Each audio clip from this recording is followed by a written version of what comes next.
At Sierra, discover great deals on top brand workout gear, like high-quality walking shoes, which might lead to another discovery. 40,000 steps, baby. Who's on top now, Karen? You've taken the office step challenge a step too far. Don't worry, though. Sierra also has yoga gear. It might be a good place to find your zen. Discover top brands at unexpectedly low prices. Sierra, let's get moving. On WhatsApp, no one can see or hear your personal messages. Whether it's a voice call, message, or sending a password. To WhatsApp, it's all just this. So whether you're sharing the streaming password in the family chat or trading those late-night voice messages that could basically become a podcast, your personal messages stay between you, your friends, and your family. No one else. Not even us. WhatsApp. Message privately with everyone.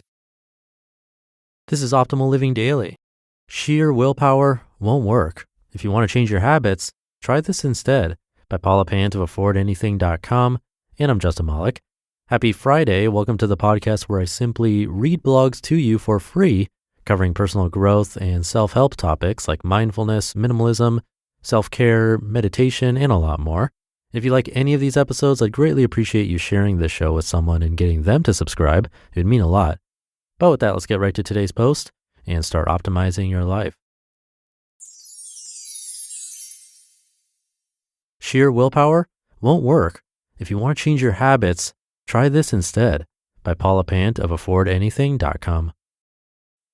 People eat at restaurants for many reasons. It's convenient, the food is delicious, we crave social interaction, we want a new environment, we like novelty. We can't read nutritional labels. Out of sight, out of mind. I used to dine out frequently. A few years ago, I resolved to cut back, but I can't snap my fingers and force myself to quit.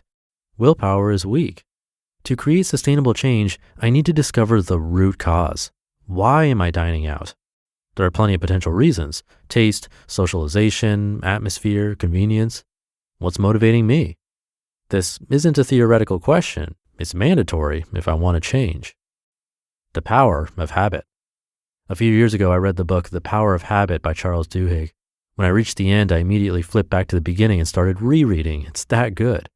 Charles had a habit of buying a chocolate chip cookie every afternoon. He gained 8 pounds. His wife made pointed comments about his growing belly. He put a Post-it note on his computer that said, "No more cookies." Epic fail. The next afternoon, he was gnawing on a cookie. "It feels good, and then it feels bad," he wrote. Quote, "Tomorrow you promise yourself you'll muster the willpower to resist. Tomorrow will be different. But tomorrow, the habit takes hold again," end quote.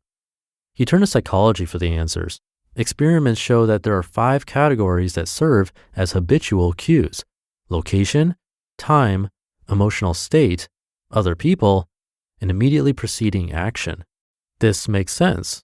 Location, when we're at our desks, we work or scroll Facebook. When we're in the driver's seat, we drive. When we're sitting on the toilet, well, you get the idea. Time. We don't think about changing our socks in the middle of the day, but in the morning and at night, it's automatic. Emotional state. Do you know anyone who scarfs chocolate when they're upset? Enough said. Other people. You act differently around specific people. You discuss certain subjects. You develop a slang or vernacular. You order certain types of food or drinks. You feel relaxed, uptight, bored, happy. Immediately preceding action. Back to the toilet example. At a certain moment, you reach for the toilet paper. You don't deliberate this decision. You don't weigh the pros and cons.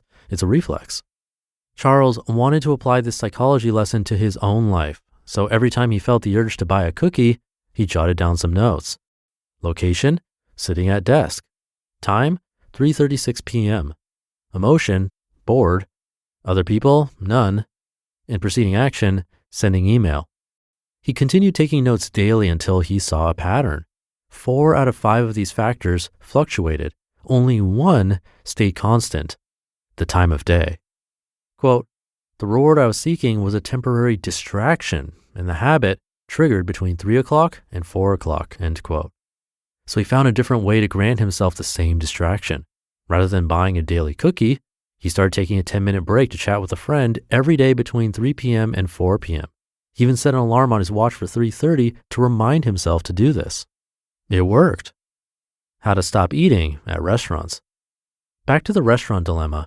There are plenty of reasons I might eat at restaurants: taste, socialization, convenience. If I'm dining out for convenience, my alternative must also be convenient. If I'm dining out to socialize, my alternative must also be social. If I'm dining out for taste, my replacement must be tasty. It's not enough to simply pledge to eat out less. I had to decipher the root cause. I needed to identify the trigger. Like Charles, I began observing patterns. Every time I felt tempted to suggest a restaurant, I jot down notes. The trigger I discovered is that I want a new environment. I work from home. If I haven't left the house by evening, I feel stir crazy, so I text a friend to say, let's try that new Mexican place. Once I identified this root cause, I looked for alternatives featuring the same reward. I started working from coffee shops.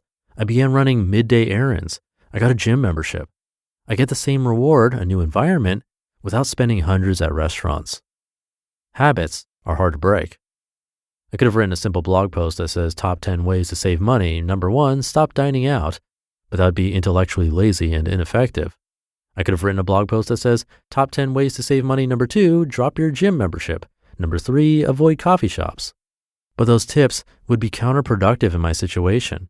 When it comes to saving money and behavior change, we don't have a knowledge problem. We know what we should do, but we struggle to integrate these tactics into our lives.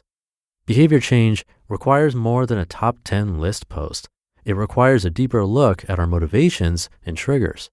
We can't change our behavior with post-it notes, pep talks, and top 10 lists. We can only change our habits by understanding what drives us. We change our habits when we learn how to manage our urges and needs rather than fight them or deny them. If you'd like to break a bad habit, number 1, jot notes on the location, time, emotion, people, and immediately preceding action. Then look for patterns. And number 2, ask yourself what benefit you receive from the habit. Then look for alternatives. Finally, start small. You can't tackle 10 habit changes at the same time. Focus on one. You just listened to the post titled Sheer Willpower Won't Work. If you want to change your habits, try this instead by Paula Pant of affordanything.com. And I'll be right back with my commentary. Look, between deadlines, family life, and passion projects, staying sharp without burnout is tough. Enter Nandaka by Peak, a precision nootropic adaptogen made with 100% fruiting body mushrooms and ceremonial cacao. Lion's mane primes memory, reishi and chaga relax the nervous system, and cacao butter carries nutrients straight to your brain for smooth, sustained clarity. For me, 1 cup mid-morning and writing flows, decisions pop, and the afternoon crash disappears. No jitters, no anxiety. Plus the rich cacao spice flavor turns productivity into a ritual I crave. And I love that it's triple tested for purity. And right now you can get up to 20% off for life, plus a free starter kit with your first purchase, including a rechargeable frother and glass beaker exclusively at peaklife.com. That's PIQUE life.com. And there's a reason Peak has over 18,000 5-star reviews and is trusted by top health experts because their products actually work. Head to peaklife.com/optimal, try Nandaka for yourself, and feel the shift in just a few days. With the Venmo debit card, you can Venmo everything. Your favorite band's merch? You can Venmo this. Or their next show? You can Venmo that. Visit venmo.me/debit to learn more. The Venmo MasterCard is issued by the Bancorp Bank N.A. pursuant to license by MasterCard International Incorporated. Card may be used everywhere MasterCard is accepted. Venmo purchase restrictions apply. And thank you to Paula. These are solid tips based on research, a lot of research. Charles Duhigg is considered an expert on the topic. If you forgot those 5 variables to watch out for when trying to break a habit, I'll repeat those for you now. They are location, time, emotion, people, and immediately preceding action. And this is also used to build new habits, not just stop existing ones, by the way. That's why it's recommended to work your habit into your routine. That's the immediately preceding action part. For example, if you want to go to the gym more, you can make sure you pack your gym stuff right before going to bed and leave it by the front door so that you take it with you when you leave. Or put on your gym clothes right when you wake up. It sounds simple, but it actually works. So definitely think about those variables today and try writing it down. It could end up changing your life. And that'll do it for today. Have a great start to your weekend if you're listening in real time. A happy Friday, and I'll catch you tomorrow where your optimal life awaits.